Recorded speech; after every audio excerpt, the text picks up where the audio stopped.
Hi மக்களே, இன்றைக்கி நம்ம காலிஃப்ளவர் பக்கோடா பண்ண போகிறோம். அதுக்கு தான் இதை கட் பண்ணிகிட்ருக்கிறேன். கட் பண்ணி இதை சுத்தமாக கட் பண்ணிவிட்டு இதை சுடு தண்ணியில் போட்டு உப்பு போட்டு மஞ்சள் போட்டு எடுத்துடணும். பாருங்கள், பூச்சி இருக்குது பாருங்கள். இந்த மாதிரி பூச்சி உள்ளே நிறைய இருக்கும். பார்த்து தான் இது செய்யணும். கழுவிட்டு வரேன். சுடு தண்ணியில் கொஞ்சம் நல்ல சூடு இருக்கிற மாதிரி வச்சுட்டு இதை பூவை போட்டு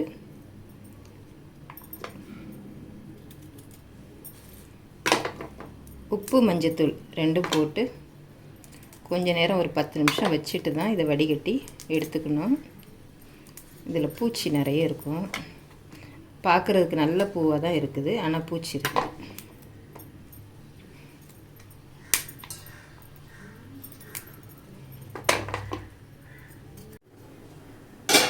நம்ம வச்ச தண்ணி நல்லா சூடாகிடுது. இப்போ இதில் உப்பு போட்டுட்டு கொஞ்சம் எவ்வளோ பூ வச்சுருக்குறோமோ காலிஃப்ளவர் அதுக்கு தகுந்தபடிக்கு உப்பு மஞ்சத்தூள் போட்டுட்டு இந்த பூவை அப்படியே இதில் கொட்டி அப்படி மூடிட்டு ஆஃப் பண்ணிடுங்க. ஒரு 5-10 நிமிஷம் அப்படியே இருக்கட்டும். 10 நிமிஷம் ஆகிடுது. இப்போ இதை நம்ம வடிகட்டிடலாம். இது நல்லா சூடு ஆறட்டும். இந்த காலிஃப்ளவர் நல்லா சூடு ஆறின பிறகு நம்ம இதுக்கு மசாலா போட்டு ஊற வைக்கலாம்.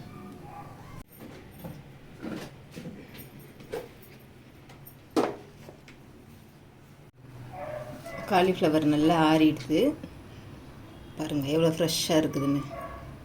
இப்போ இதில் நம்ம மசாலா போட்டு ஒரு 10-20 நிமிஷம் ஊற வச்சிடலாம்.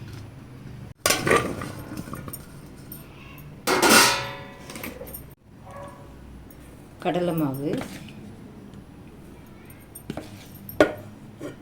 3 ஸ்பூன் போட்டிருக்கிறேன்.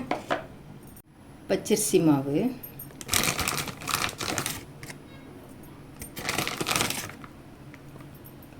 ஒரு 2 ஸ்பூன் ஃபுல்லாக போட்டிருக்கிறேன். கார்ன் மாவு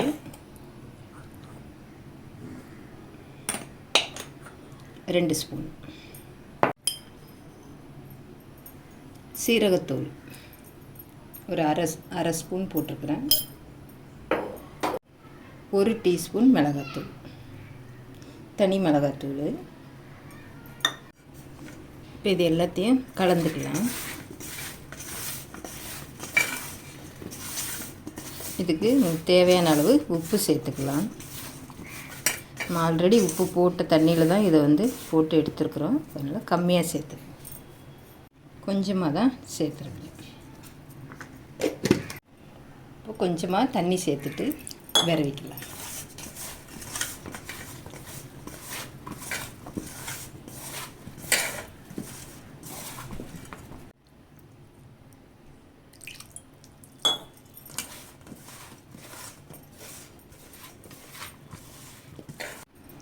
நம்ம நல்லா மசாலா போட்டு விரையிருக்கிறோம். இது ஒரு அரை மணி நேரம் ஊறட்டும். ரொம்ப மாவு இல்லாமல் இந்த மாதிரி கொஞ்சம் கொஞ்சம் தெரியுது பாருங்கள். அந்த காலிஃப்ளவர் இந்த மாதிரி வறுக்கும்போது தான் இந்த காலிஃப்ளவர் சேர்ந்து அந்த எண்ணெயில் நல்லா பொரிஞ்சிருக்கும். அதனால் ரொம்ப தண்ணி ஊற்றாமல் முடிஞ்ச வரைக்கும் கொஞ்சம் ட்ரையாக மாவை விரவிடுங்க. அதாவது ஈரமும் இருக்கணும், ஆனால் ரொம்ப தண்ணியாகவும் இருக்கக்கூடாது. அந்த மாதிரி விரவி எடுத்துக்கோங்க. இது கொஞ்சம் நேரம் ஊறட்டும்.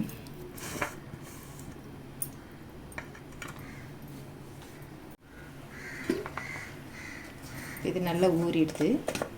இதை நம்ம வறுத்து எடுத்துருவோம். எண்ணெய் ஊற்றிக்கலாம்.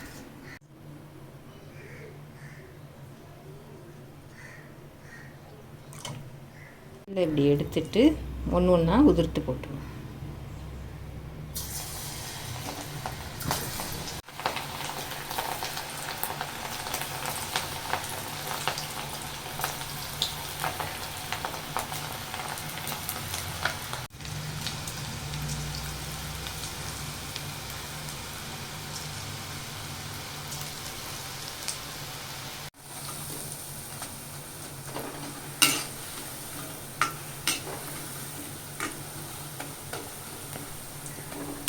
இது இப்படி எடுத்து இப்படி உதிர்த்து விட்டாலே அது விழுந்துடும்.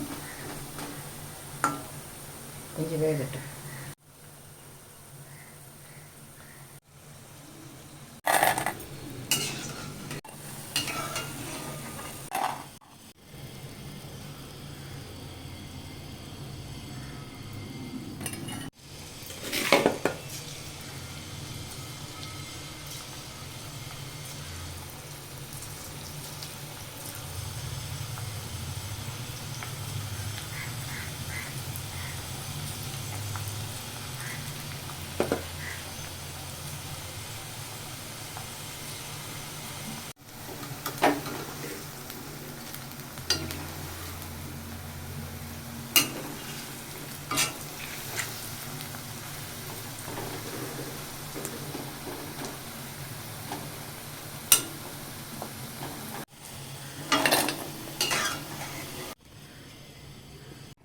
நம்ம காலிஃப்ளவர் பக்கோடா ரெடி ஆயிடுச்சு. நான் எல்லாமே வறுத்துட்டேன். அந்த மீடியமான ஒரு பூ தான் இவ்வளோ வந்திருக்குது பாருங்கள். இதில் சூப்பராக முறுமுறுன்னு நல்லா இருக்குது. நல்லா உள்ளே வந்து ஆயிலில் நல்லா வெந்திருக்குது பூவு. இந்த மாதிரி செய்யுங்க, ரொம்ப டேஸ்ட்டாக இருக்கும். சாம்பார் கூட இது வச்சு சாப்பிட்லாம். பிடிச்சிருந்தால் லைக் பண்ணுங்கள், ஷேர் பண்ணுங்கள், சப்ஸ்கிரைப் பண்ணுங்கள். தேங்க்யூ.